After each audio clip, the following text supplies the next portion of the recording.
Torrential downpours over the weekend, triggering widespread flooding throughout the tri-state. Residents in one Bronx building were forced to evacuate after a retaining wall collapsed. This as drivers in Brooklyn and Queens found their cars submerged in floodwaters. Firefighters had to rescue some of those drivers. Pix 11's Anthony Lorenzo, he's live in the Fordham section of the Bronx this morning with more on the residents who were forced to flee their homes.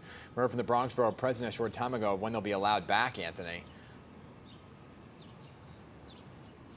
Some people are back in their homes, but the others whose units were damaged, they will not be back anytime soon. They've come to collect some of their belongings this morning as the sun is now out, but the cleanup continues. Let's show you. We're on the hill on East 180th, and this is behind the building on Valentine Avenue between Ryer Avenue, and this 20-foot retaining wall ultimately crumbled after all of that relentless rain came down throughout the weekend, sending concrete, bricks, and other debris right through this building and into people's homes.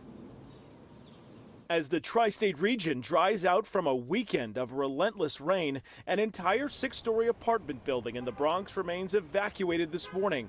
Crumbling concrete sent slamming into the structure on Valentine Avenue and East 180th Street after a retaining wall collapsed Sunday night. We hear like if it was an explosion, then we saw that the windows and the walls were broken, so we evacuated immediately. Dozens of people and their pets were rushed out of their homes as parts of the interior walls caved in and fears of a mudslide remained. Just two apartments have a big damage.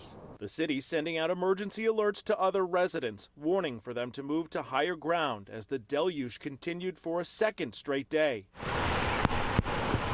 Aside from city streets, major roadways were inundated in the area. It just came out of nowhere in no time. Countless drivers caught off guard, forcing the FDNY to prioritize several high water rescues. The Grand Central Parkway, Cross Island, and the Belt among the areas that flooded fast.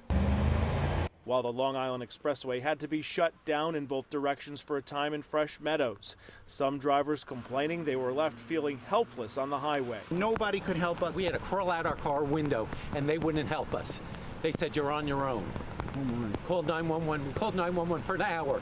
No one came. This morning, crews working to remove trees blocking roads after the damage was done from a month's worth of rain falling in about 48 hours. The water started coming into the car. Once it got to seat level, we opened the sunroof and we climbed out of it.